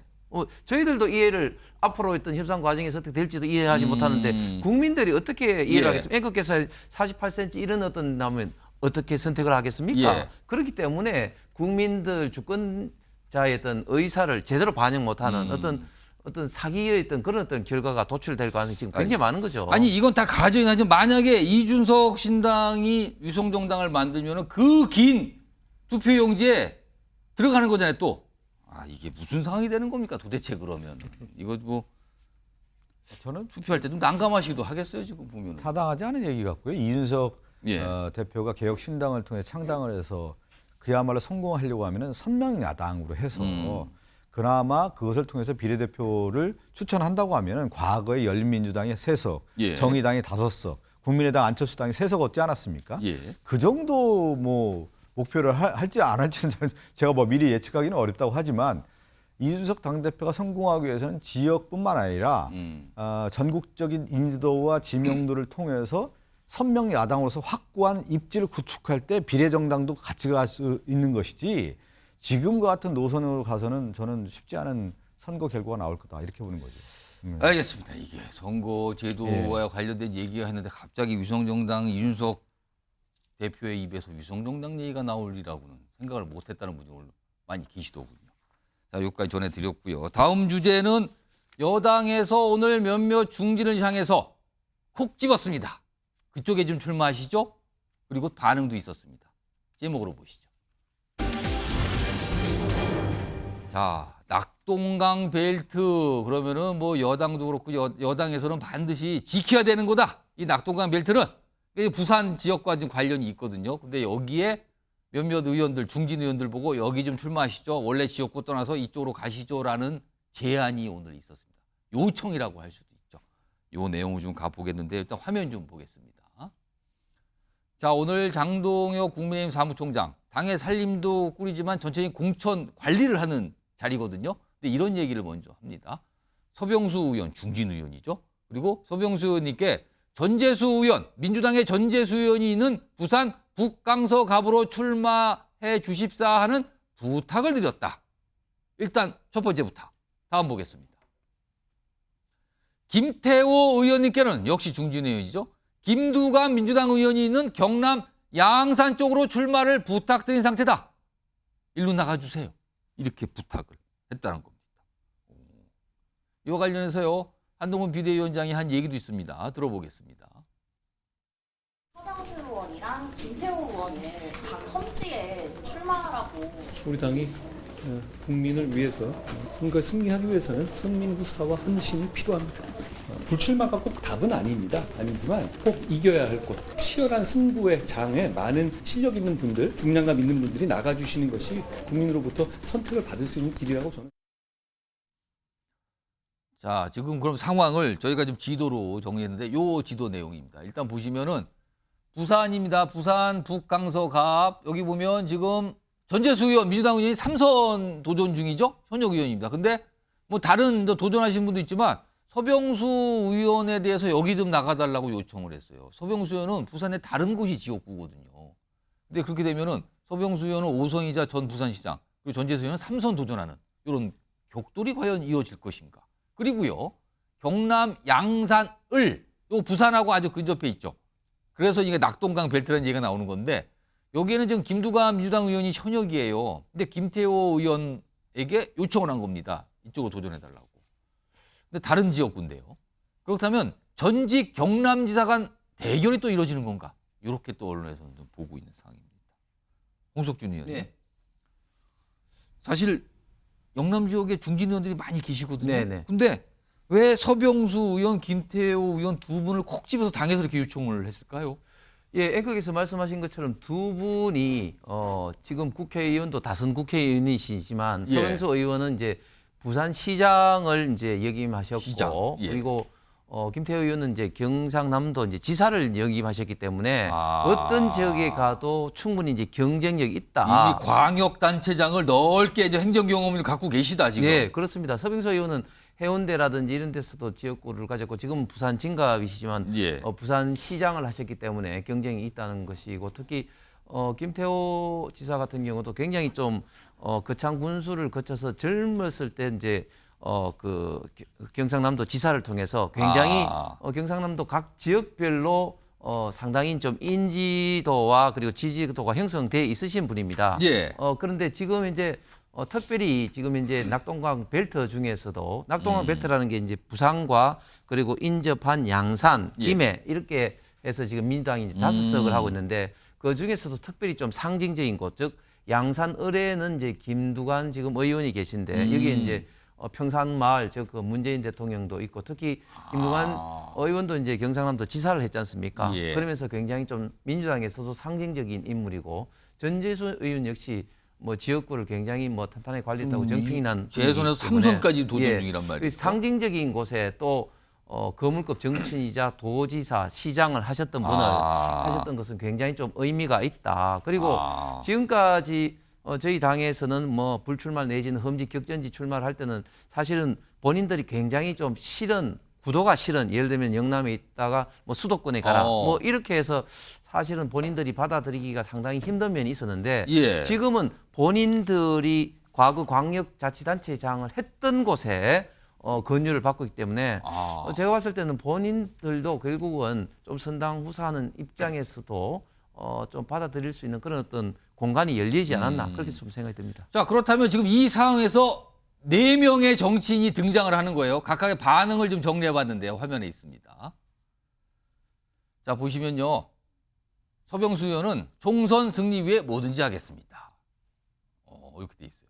전재수 의원은 요 뉴스와이드가 좀 취재를 했는데 서병수 의원 지역구 옮겨 심기 아닙니까? 이거 상황이 이런 반응이었고요. 그다음에 김태호 의원은 고민이 깊어지고 있고 무거운 책임감 느낍니다. 아직 확실한 대답은 안 했는데 고민이 좀 깊어지고 있어요라는 반응. 그리고 김두관 의원은 환영합니다. 선의의 경쟁 될 겁니다. 오세요. 약간 이런 반응입니다. 뉴스와이드가 이제 특히 이제 전재수 의원 당사자 중에 한 명이죠. 좀 취재를 했는데 목소리 좀 들어보겠습니다. 옮겨 심기잖아요. 현역 국회의원을 옮겨 심기 하는 겁니다. 부산 진구에서 공천을 못 받고 밀려서 북구로 오는 겁니다. 그리고 당에 대한 헌신을 말씀하시던데 당에 대한 헌신을 말씀하시기 이전에 우리 북구 지역의 지역 주민들과 지역에 대한 헌신을 먼저 말씀하시는 것이 예의이자 도리라고 생각을 합니다. 강민구 변호사. 일단 시작이 됐어요. 근데 두 분, 한 분은 알겠습니다. 당에서 뭐 그렇다면. 그리고 한 분은 아주 고민이 깊네요. 라는 반응인데 뭐 시간이 좀 걸리겠죠. 앞으로도 중진들 이런 비슷하게 어떤 격전지 또는 험지로 좀 가보시죠. 라는 요청. 그리고 그거에 따라서 실제 출마하는 거. 이거 좀 많이 나오겠습니까? 여당 내에서? 한동훈 비대위원장이 아마 그렇게 요구를 할 것 같습니다. 왜 그러냐면 사실은 이 서병수 의원이나 아니면은 김태호 의원 같은 경우에는 이게 선거에 어떻게 보면 굉장히 그 경력이 화려한 사람들이거든요. 예. 근데 그 반대 그 당인 그 이제 민주당의 전재수 의원 같은 경우에는요, 굉장히 그 지역에서 어떤 그 평가가 좋습니다.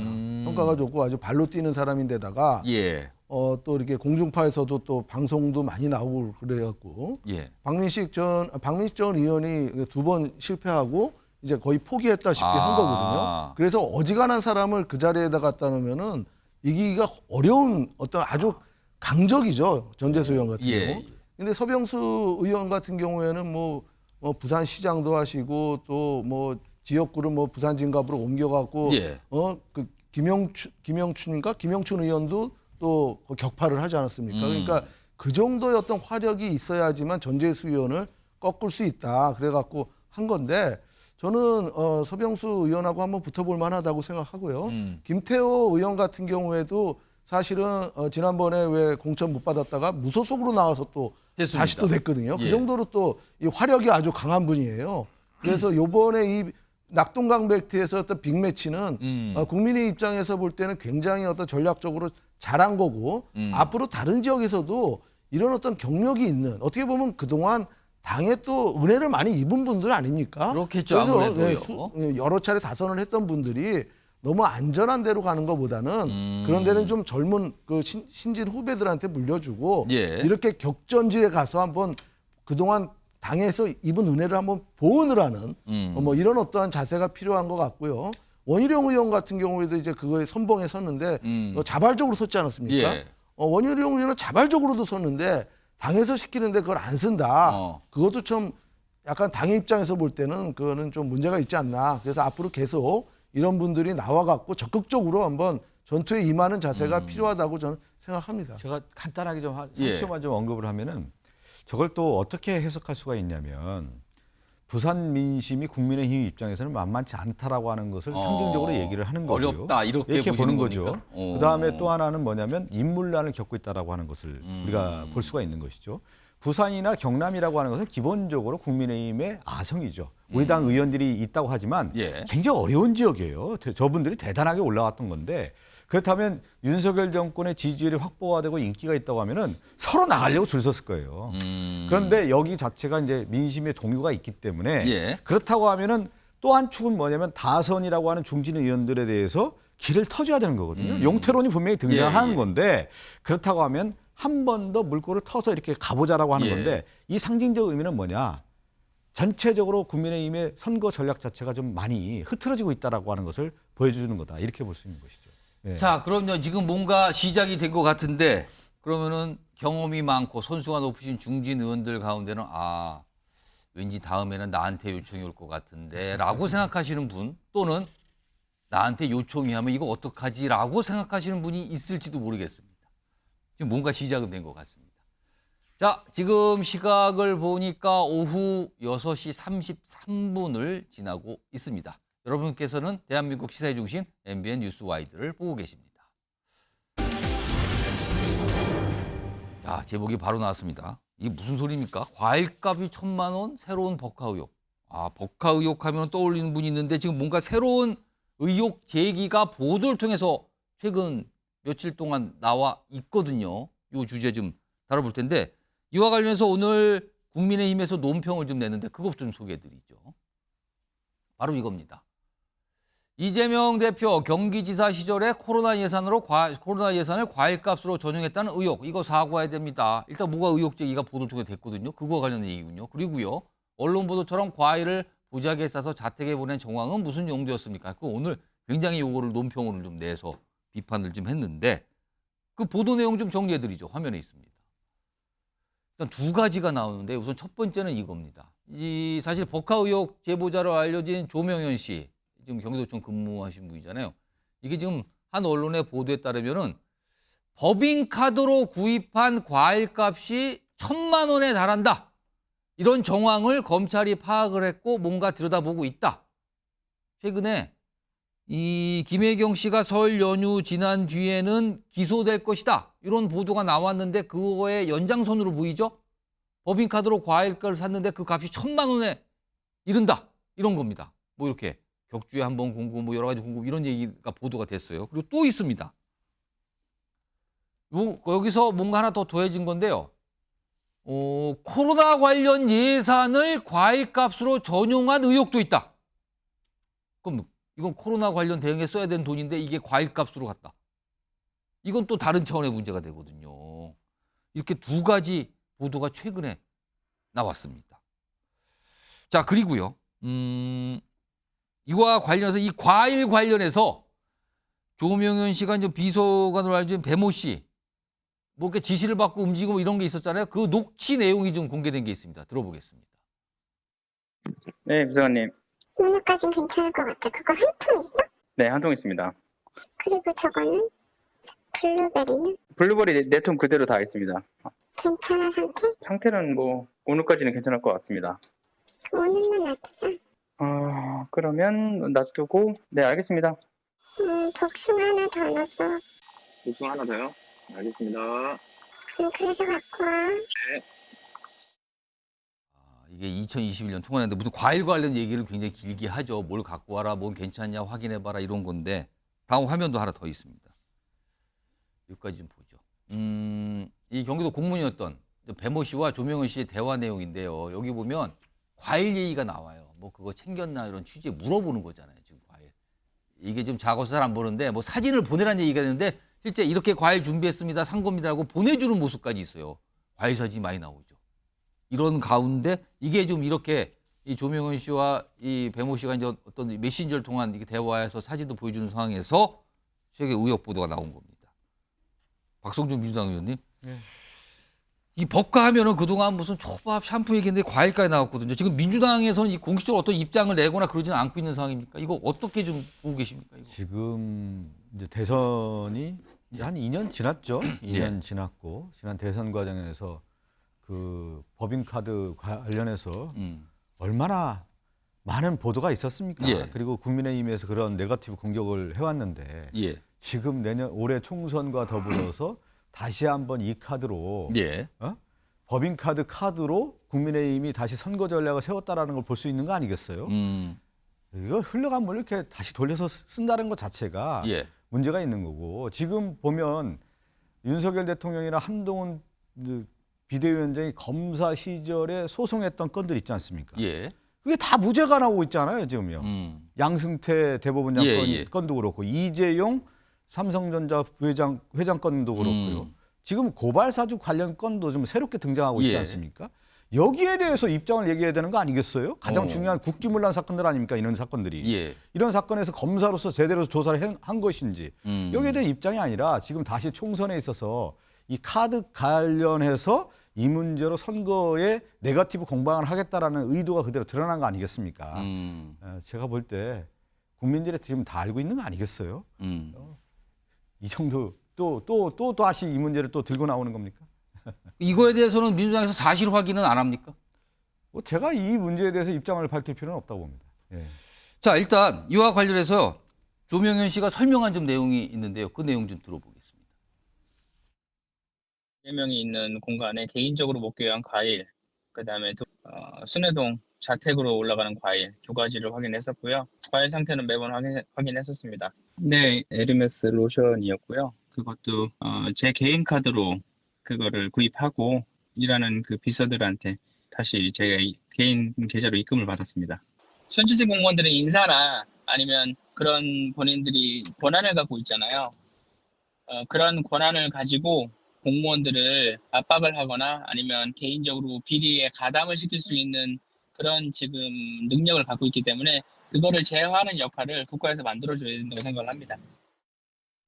네, 강민구 변호사. 그러니까 이 법화 의혹에 뭔가 좀 추가된 상황이에요. 지금 의혹 이 보도를 통해서 이거 어떻게 보셨습니까? 지금 이제 그동안 이제 그 법화 때문에 뭐 배모 씨가 이제 계속 재판을 받아왔지 않습니까? 근데 사실은 이제 과일값까지도 이제 추가로 나오는데 아까 우리 박 의원님께서 이거를 이제 국민의힘의 선거 전략으로 지금 이거를 소환했다 이렇게 말씀하셨는데 사실은 이게 지금 왜 문제가 나왔냐면요. 사실 배모 씨가 지금 그 항소심 선고 공판이 14일입니다. 그러니까 며칠 있다가 이제 선고를 받게 되는데 문제는 이제 그 김혜경 씨가 공범으로 입건이 돼 있어요.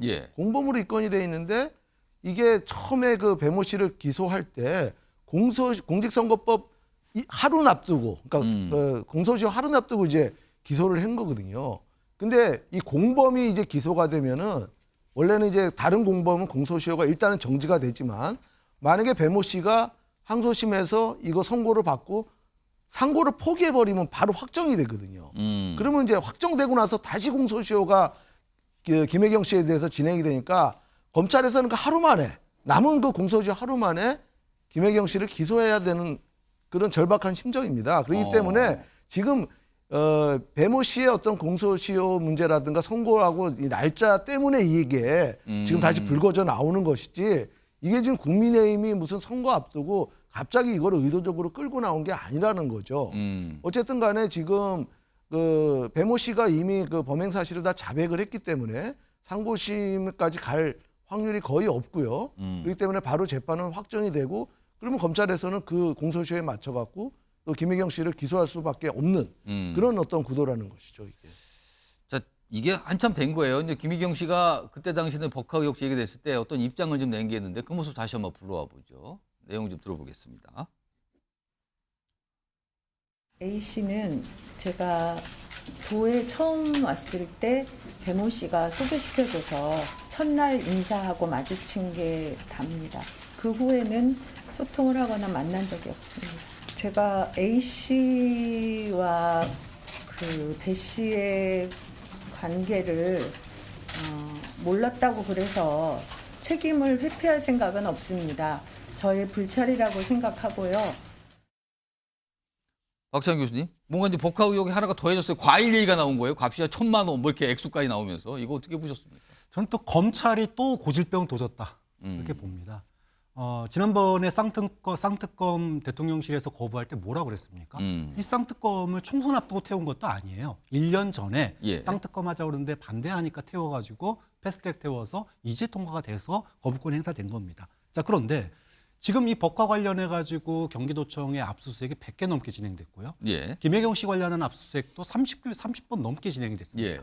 그러면 지금 벌써 그때부터 여기까지 얼마인데 지금까지 공소시효 마지막이라고 아까 그래서 절박하게 지금 기소할 수밖에 없었다라고 얘기를 하지만 그동안의 재판 과정에서 이것이 드러났고 내용들이 있었다라면 진즉에 기소했으면 됐다. 근데 이제까지 기소 안 하고 있다가 선거 총선 바로 앞두고 기소를 한다? 이건 분명히 정치적인 목적이 있는 거 아니냐. 물론 뭐 과일값 1,000만 원, 굉장히 충격적이죠. 과일 1,000만 원어치 어떻게 먹을 수 있을까 생각이 들기도 하는데, 근데 이것도 따져볼 문제예요. 예를 들면 관사에서 쓰는 과일은 뭐 오찬도 할 수 있는 거고 저녁에 석찬도 할 수 있는 거니까 그것이 다 횡령이나 또는 뭐 유용이라고 볼 수는 없는 거예요. 물론 사저에 가져갔다. 이 부분은 저는 논란이 있을 수 있고 그 부분은 만약에 사실이라면 저는 뭐 이재명 대표가 전 사과해야 될 문제라고 봅니다. 코로나 예산 전용 의혹까지도 뭐 보도되어 있단 그건 좀 말이에요. 밝혀볼 문제예요. 자, 그런데 이거는 이제 좀 그런 거죠. 그러니까 이거 사골도 아니고 기소할 거면 이미 130회 넘는 압수수색이 있는데 진짜 기소해도 될 거를 갖다가 선거 앞두고 이렇게 하는 거는 이거는 뭐 망신주기고 총선용으로 쓰겠다라는 거 그 이상도 이하도 아니다. 이렇게 판단할 수밖에 없는 거예요. 홍석주 의원님. 결국은 이 강민구 변호사 말씀하신 것처럼 결국은 이 해당 법카의 당사자인 이제 배모 씨의 이런 어떤 재판과 연계해서 공범인 김혜경 씨를 이제 기소할 수밖에 없는 그런 상황인 것이죠. 이번에 폭로를 통해서 다시 한번 드러난 것은 이제 법인카드라는 것은 이제 업무 추진비를 가지고 이제 쓰는 게 이제 법인카드인데 그걸 가지고 지금까지는 주로 이제 샌드위치라든지 뭐 초밥이라든지 일부 샴푸라든지 이런 게 나왔다가 이번에는 과일을 또 구체적인 어떤 가격까지 이제 1,000만 원으로 나왔다는 거. 특히 더 문제되는 것은 더 조사를 해봐야 되겠습니다만 이제는 업무 추진비가 아니라 코로나 어떤 예산을 가지고 그거를 어떤 식으로 전용을 했었다. 이것은 굉장히 좀 심각하면서도 또 새로운 어떤 문제다. 이런 것 때문에 지금 검찰에서도 여러 가지 어떤 수사, 보강 수사를 통해서 기소를 하는 어떤 그런 상황인데 저는 이재명 대표나 민주당 이런 어떤 문제에 대해서 뭐 사과는 그냥 일방적으로 지금 어떤 총선을 앞둔 어떤 총선 기획령이다 이렇게 말하는 것이 국민들이 얼마나 이해하실지 모르겠습니다. 자, 뭐가 또 이렇게 새롭게 의혹 제기가 보도를 통해서 나와서 전해드렸고요. 다음 마지막 주제 준비되어 있습니다. 제목으로 갑니다.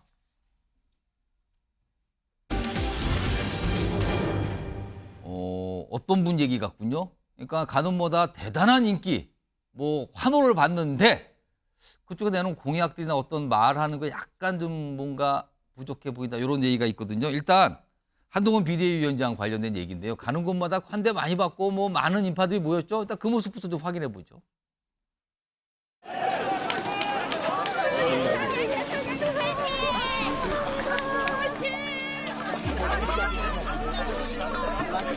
아니 근데 계약한 거 아니야?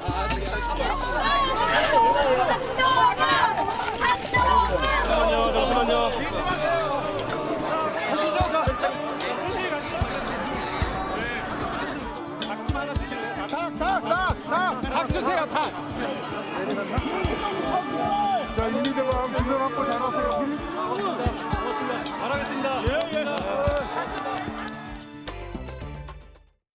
자, 저렇게 굉장히 환호를 받고 많은 사람들이 모인 가운데 굉장히 밝은 모습이잖아요. 그리고 그런 가는 곳마다 뭔가 공약성 얘기를 많이 꺼내놨는데 이게 좀 뒷말을 놨습니다. 이거 과연 가능한 겁니까? 재원은 어떻게 하는 겁니까? 이런 얘기들이 나오죠. 그런 맥락으로 좀 지적을 받았던 그런 공약성 어떤 발표 들어보겠습니다. 지금 그 육교와 철도 부분이 덮이고 거기에 공원이 그리고 어떤 산책로 그리고 뭐 맨하탄 스카이라인 같은 그런 문제가 생긴다고 생각해 보십시오. 지역 전체가 발전할 수 있고 구리에서는 서울시 편입을 원하시는 분들도 많이 있죠. 그 뜻에 맞춰서 실효적이고 적극적이고 신속하게 진행해 드리겠다는 약속을 드린 겁니다. 목련이 피는 봄이 오면 김포는 서울이 될 수 있을 겁니다. 동료 시민이 원하시면 저는 국민의힘은 합니다. 고맙습니다. 특히 목련이 피는 봄이 오면 김포가 서울이 된다. 이 얘기 갖고 참 뒷말이 많았어요. 이게 시간이 얼마 안 남았는데 그게 가능한 거냐? 말이 되는 거냐? 이런 지적부터 여러 가지 반응이 있었는데 그런 가운데요. 이게 이제 어제 나왔던 발언인데 이 뉴스와이드가 앞, 뒤 사항까지 충분하게 살려서 영상을 좀 만들었습니다. 들어보시죠. 이 스타벅스는 사실 이 업계의 강자잖아요. 굉장히 여기가 서민들이 오고 그런 곳은 아니죠. 그렇지만 이곳이 경동시장 안에 들어와 있죠. 이곳이 한 잔 그러니까 모든 아이템당 300원을 정가로 경동시장 상인회에 제공하는 그런 상생 협약을 맺은 곳이라고 들었습니다. 이런 식의 어떤 상생의 모델은 모두에게 좋은 것이 아닌가 생각합니다. 그런 상황에서 이들하고 왔습니다. 저기서 특정 이제 커피 브랜드 매장을 얘기하면서 서민은 뭐 어렵다 가기가 이렇게 얘기를 한 게 그게 이제 논란이 됐거든요. 화면 좀 보겠습니다. 그래서 이런 반응이 나와요. 최강욱 전 의원이 반응을 보였는데 그럼 서민들이 스타벅스를 어떻게 먹나 생각한 것이다 이건. 분명히 그런 생각하고 얘기한 거다. 그러자 박정화 국민의힘 수석대변인은 일부 발언만 잘라서 꼬리 잡기식 흠집 내기 하고 있다. 또 이런 반응이 나왔어요. 이거 박찬환 교수님하고 박민규 변호사 의견 좀 들어보겠습니다. 먼저 박찬환 교수님. 저는 뭐 이미지 정치의 한계가 드러나고 있다 이렇게 보고 싶습니다. 그러니까 한동훈 비대위원장이 신선함 그리고 뭔가의 기대감을 불러일으켰고 보수층으로부터 여러와 같은 환호를 받고 있는 건 사실이다. 그런데 문제는 그걸 뒷받침해줄 정책이 준비가 돼 있느냐. 예를 들어 지금 별다방 얘기한 것은 재래시장과의 어떤 그 공생, 협업 이걸 얘기한 거잖아요. 지금 한쪽에서 예를 들어 대형마트 휴무일을 없앴습니다. 이제 실효성이 없다 그래서 자 그러면 대형마트를 없애고 휴무일을 없애고 재래시장과 또는 서민들이 같이 살 수 있는 그런 어떤 준비된 공약으로서 내건다면 저런 실수가 나올 수가 없는 거예요. 그런데 일회성, 즉자적인 그런 어떤 준비 안 된 공약을 내뱉다 보니까 별다방을 갖다가 격화시킬 수밖에 없는 거죠. 사실은 별다방 가가지고 여기 자기 중산층이라고 생각되거나 중산층 이상이라고 생각되는 분 손드세요 그러면 아마 한두 사람도 없을 겁니다. 그만큼 젊은 MZ세대나 많은 사람들에게 별다방에서 정말로 책 보고 기다리고 이게 일상화되어 있거든요. 좀 그런 점에서 이미지 정치가 한계를 드러낸 거 아니냐. 좀 준비된 공약으로서 보수가 과거에는 우리는 일은 잘해. 문재인 정부 비판할 때 보수가 뭐라고 그랬습니까? 우리는 실력이 있어. 일은 잘해. 그랬는데 지금 국민의힘 보면 과연 얼마나 일 잘할 준비가 되어 있는지 좀 공약이 너무 옛날 공약 그대로 쓰고 있는 거지 발전된 준비된 공약이 안 나오는 것 같아서 좀 답답합니다. 자, 강민구 변호사는 어떻게 들으셨습니까? 이게 이제 얘기가 나왔고 약간 논란처럼 비춰졌고 이런 상황이 돼버렸어요. 한마디로 견지망월이다 이렇게 생각합니다. 달을 가리키는데 손가락을 보는 격이죠. 예. 한동훈 위원장이 말하려는 거는 그 어떤 재래시장과 어떤 스타벅스라는 어떠한 그 대기업과의 어떤 상생을 지금 얘기하고 있는 겁니다. 대기업에서 팔아갖고 300원씩 적립해갖고 재래시장 상인회에 도움을 주지 않냐. 이게 어떤 대기업과 재래시장 간의 어떤 서로 상호 도울 수 있는 어떻게 좋은 어떤 결과를 아름답게 나오는 걸 그걸 얘기하고 있는데 서민이 간다. 요거 하나를 지금 찍어갖고 그걸 갖고 뭐 꼬투리 잡는데요. 사실 이 한동훈 위원장이 말한 장소를 생각해야 됩니다. 여기는 경동시장 재래시장입니다. 재래시장에서 일하는 분들은 그 커피값 5,000원 이렇게 적은 금액 아닐 겁니다. 아마 그런 거를 얘기하면서 이 스타벅스라는 게 어떤 재래시장에서 일하시는 분들이 이거 5천 원 크게 생각하는 어떤 이런 거를 이렇게 내심으로 이렇게 표현하다가 보니까 예. 이게 서민이라는 말이 나온 것이지 예. 거기서 말하는 서민이 과연 중상층이냐 월급 얼마에서 얼마까지냐 이렇게 구체적으로 생각한 게 아닙니다. 근데 그 한동훈 위원장이 말하려는 취지는 망각하고 예. 그 서민이라는 말을 갖고 지금 해갖고 마치 서민과 어떠한 그 일반 뭐 부유층간을 이렇게 이간질 시켜갖고 뭔가 예. 이걸 정략적으로 이용하려는 것 같다는 그런 생각이 좀 듭니다. 참 여러 가지 말 한마디가 여러 가지 논란도 났고요. 오늘도 이렇게 좀 회자가 되는 상황이라서 좀 소개해드렸습니다.